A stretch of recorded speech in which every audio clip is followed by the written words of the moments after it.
لک الحمد یا اللہ الصلاۃ والسلام علیک یا رسول اللہ اما بعد۔ سلسلہ ہے تذکرہ اسلاف کا۔ اس مبارک سلسلے میں ہم اپنے اسلاف کا، اللہ والوں کا ذکر خیر کرنے کی سعادتیں حاصل کرتے ہیں۔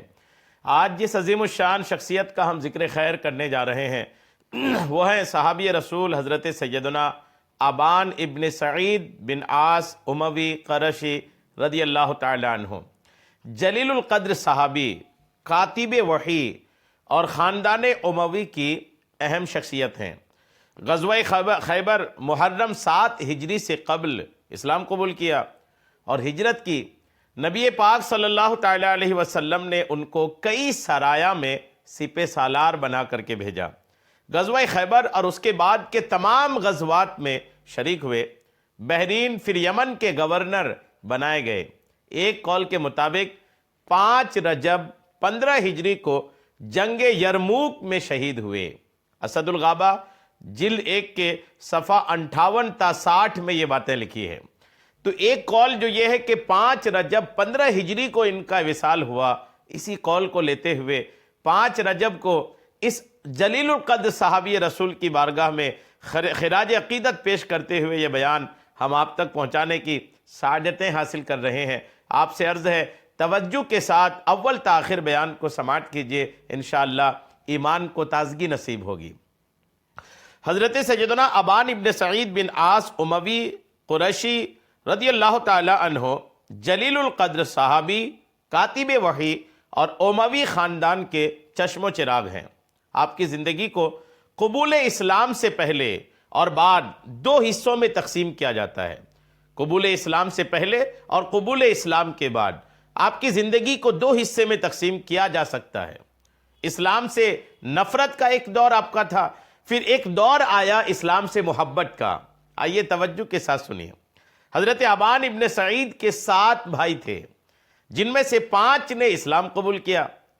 2 بھائی حضرت خالد بن سعید، حضرت عمر ابن سعید رضی اللہ تعالی عنہ بہت پہلے اسلام لا کر کفار کے ظلم و ستم سے بچنے کے لیے حبشہ کی طرف ہجرت کر چکے تھے۔ 3 ہجری غزوہ بدر میں حضرت ابان ابن سعید کفار کی جانب سے لڑے۔ جنگ بدر میں ابان ابن سعید کفار کی جانب سے، کفار کی لشکر میں لشکر اسلام کے خلاف تھے۔ اسی غزوہ میں ایک کافر بھائی عاص کو شیر خدا حضرت مولا علی رضی اللہ تعالیٰ عنہ نے اور دوسرے کافر بھائی عبیدہ کو حضرت زبیر بن عوام رضی اللہ تعالیٰ عنہ نے قتل کر دیا۔ حضرت ابان کی قسمت میں دولت ایمان لکھی تھی، اس لیے زندہ بچ نکلنے میں کامیاب ہو گئے۔ جنگ بدر میں جہاں بہت سے مشرکین مارے گئے، وہاں یہ صحابی رسول حضرت ابان ابن سعید زندہ بچ نکلے، اس وجہ سے کہ ان کے مقدر میں اسلام لکھا تھا۔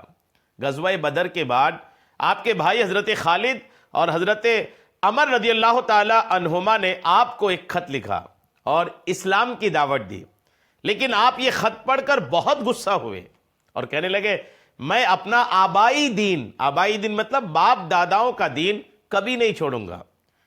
یہ ایک آپ کا دور تھا اسلام سے نفرت کا۔ اب اسلام لانے کا جو سبب بنا وہ دیکھیے۔ حضرت ابان رحمت عالم صلی اللہ تعالی علیہ وسلم کی شان میں سخت نازیبا کلمات کہا کرتے اور ناراض ہو کر اپنے دانت پیسا کرتے تھے، لیکن ایک واقعہ نے آپ کی زندگی کا رخ پھیر دیا۔ آپ فرماتے ہیں کہ ایک مرتبہ میں تجارت کی غرض سے ملک شام گیا اور 1 سال وہاں قیام کیا، وہاں رہا۔ ایک رات دیکھا کہ نصرانی مطلب عیسائیوں نے اپنی عبادت گاہوں اور گرجا گھروں کو خوشبو سے مہکانا شروع کر دیا اور عمدہ کھانے بنانے اور کپڑے پہننے میں مصروف ہو گئے۔ میں نے کسی سے پوچھا یہ کیا معاملہ ہے، کیوں ایسا ہو رہا ہے؟ عبادت خانوں کو سجایا جا رہا ہے، عمدہ کھانے تیار کیے جا رہے ہیں، نفیس لباس پہنے جا رہے ہیں، کیا معاملہ ہے؟ اس نے جواب دیا یہاں ایک بکا نامی راہب ایک پہاڑ پر عبادت میں مصروف رہتا ہے۔ 40 سال سے وہ زمین پر نہیں اترا اور نہ کسی نے اس کا چہرہ دیکھا ہے۔ آج کی رات وہ نیچے اتر آئے گا اور 40 راتیں ہماری عبادت گاہوں اور گرجا گھروں میں ٹھہرے گا۔ اگلا دن آیا تو وہ راہب پہاڑ سے نیچے اترا، یہ سارا جشن جو عیسائی لوگ تیار کر رہے تھے وہ اس راہب کے پہاڑ سے نیچے اترنے پر کر رہے تھے، جس کو حضرت ابان ابن سعید رضی اللہ تعالیٰ عنہ نے دیکھا۔ طے پروگرام کے مطابق وہ راہب پہاڑ سے نیچے اترا، سب لوگ اپنے گھروں سے نکل کر اس کے آس پاس جمع ہو گئے۔ ابان ابن سعید کہتے کہ میں نے دیکھا کہ وہ ایک بوڑھا مرد ہے۔ کچھ دنوں بعد میں اس راہب کے پاس گیا اور کہا کہ میرا تعلق قبیلہ قریش سے ہے، ہمارے یہاں ایک مرد کا کہنا ہے کہ انہیں اللہ نے بھیجا ہے، جس طرح اللہ نے حضرت موسیٰ اور عیسیٰ کو بھیجا ہے۔ اس نے پوچھا تمہارا شہر کہاں ہے؟ میں نے کہا تہامہ کا شہر مکہ ہے۔ پوچھا شاید تم عرب کے تاجر ہو؟ کہا ہاں۔ پھر پوچھا تمہارے اس صاحب کا کیا نام ہے؟ کہا محمد صلی اللہ تعالی علیہ وسلم۔ پوچھا کیا پہلے میں تمہیں ان کے اوصاف نہ بتاؤں؟ وہ راہب جو 40 سال سے پہاڑ پر عبادت کر رہا تھا، اب وہ کہہ رہا ہے کہ نام تم نے بتایا ہے، خوبیاں میں بتا دوں؟ اوصاف، ان کے کمالات، ان کے فضائل، یہ میں تم کو بتا دوں؟ پھر تم مجھے ان کے بارے میں بتانا۔ ابان ابن سعید کہتے ہیں کہ میں نے کہا ٹھیک ہے۔ اس راہب نے پوچھا اعلان نبوت کیے ہوئے ان کو کتنا عرصہ ہو چکا ہے؟ کتنے وقت ہو گئے ان کے اعلان نبوت کیے ہوئے؟ یہ کہتے میں نے کہا 20 سال یا اس سے کچھ کم۔ پوچھا اعلان نبوت کے وقت وہ 40 سال کے تھے؟ کہا ایسا ہی ہے۔ اب پیارے آقا علیہ السلام کے اوصاف اس نے کہا کہ ان کے بال گھنگریالے نہیں ہیں، چہرہ حسین ہے، قد یعنی ہائٹ معتدل یعنی درمیانہ ہے، ہتھیلیاں گوشت سے پر ہیں، دونوں آنکھوں میں سرخی یعنی سرخ ڈورے ہیں۔ جس شہر میں تھے اس میں جنگ و مقابلہ نہیں کیا، ہجرت کے بعد جنگ کر کے کامیابی و کامرانی پائی، ان کے ساتھیوں کی تعداد بڑھ رہی ہے اور دشمن کم ہو رہے ہیں۔ ساری باتیں سن کر کے ابان ابن سعید کہتے ہیں میں نے کہا اللہ کی قسم تم نے ان کی حالت اور معاملات بیان کرنے میں ایک بھی غلطی نہیں کی، اب تم مجھے بتاؤ کہ وہ کون ہیں؟ اس نے پوچھا تمہارا کیا نام ہے؟ میں نے کہا ابان۔ پوچھا تم ان کی تصدیق کرتے ہو یا ان کو جھٹلاتے ہو؟ کہا میں ان کو جھٹلاتا ہوں۔ یہ سن کر اس نے میری کمر پر نرمی سے تھپڑ مارا اور پوچھا کیا وہ اپنے ہاتھ سے خط لکھتے ہیں؟ کہا نہیں۔